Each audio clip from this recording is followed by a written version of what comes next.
just 5 days after 9/11, the Interfaith Council here pulled together a meeting which was held at Johnson County Community College in their big auditorium in the Carlson Center, where we had participation from every member of the Interfaith Council from A to Z, American Indian to Zoroastrian.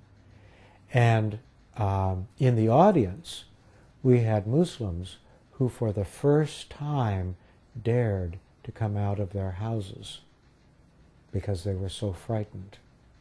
This was an occasion prepared by the Interfaith Council in cooperation with Congressman Dennis Moore, who represents the 3rd District in the state of Kansas. And later there was a meeting with the Congresswoman, Karen McCarthy at that time, now Emanuel Cleaver, holding that seat in the 5th District from Missouri. So these are opportunities that have been created that need to be maximized so the public can be educated about Islam, because if you are frightened about something, you're apt to create fear in the other person. And we saw that happening, so it was really necessary to find ways to diffuse that. And I'm really pretty proud of much of what happened in Kansas City after that. Importance of dialogue, attempts initiated by Gulen in terms of humanity and universal peace. Well, there are many people who've been involved in interfaith dialogue and leadership. For example, in the year 1900, the International Association for Religious Freedom was developed. That in turn gained some of its energy from the 1893 Parliament of the World's Religions that was held in Chicago. In addition, with participation from many nations all over the world, and particularly Japan, the World Conference for Religion and Peace was created. In our own country, there's the North America Interfaith Network. In many cities, there are interfaith organizations. So the contribution of the Institute for Interfaith Dialogue is considerable, especially considering that it's so new. It's just a couple, 3 years old, and already it has brought people in several communities, certainly here in Kansas City, together to talk from different faith backgrounds in a respectful environment. And I think that's a very helpful way. As I say, I wish IID could be more involved in mainstream interfaith work instead of creating its own.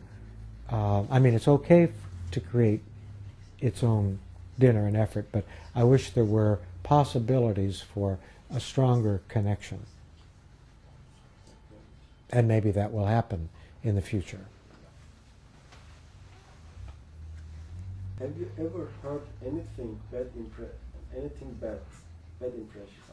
of Turkish people about America or American people during Turkey trip?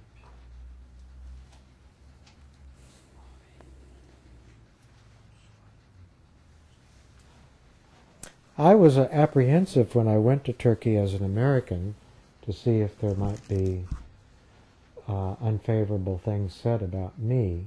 I did hear some questioning of U.S. policy, which I am glad to hear since I question U.S. policy myself, especially in Iraq.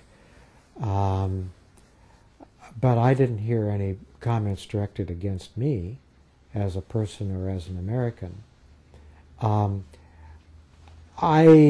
Do I hear Americans say anything unfavorable about Turkey? No, I think I have had people on a number of occasions ask me my opinion as to whether Turkey should enter the European Union. And my answer is stronger as a result of this trip. And I say, yes, most certainly it would be wonderful to have a nation with a large Muslim population as part of the European Union. Um, Turkey is a member of NATO and has been for decades. So it really, in many ways, is tied to the West. But I'm not really so concerned about the geopolitical question here. I mainly would like people to understand the heritage and modern growth, competence, the way society generally seems to work well in Turkey. So, I'm an admirer. If you had the chance to meet with Fethullah Gulen, what would you want to tell him?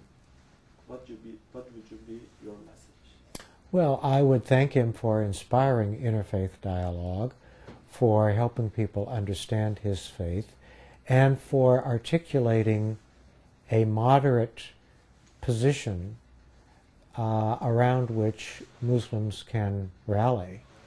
A position, on one hand, which embraces commitment, and on the other hand, includes an openness to dialogue and to other faiths. I wish every faith leader could identify with that. So I would want to thank him for that modeling, that excellent example. This question is going to be about Islam and your experience about Ezan that I read your article while you were in Turkey. You wrote about. How did you feel when you first heard the Ezan calling to prayer, or saw the people praying during the trip? Well, the first time I heard it was in this country. Is that what you want me to talk about? When you go to Turkey. When I went to Turkey? What did you feel when you heard the Ezan?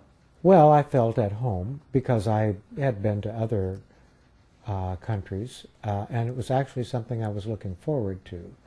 I do not like some of the recorded versions, but as I mentioned when I talked about hearing it in Konya, it was so beautiful. It was one of the high points of my life, I would say.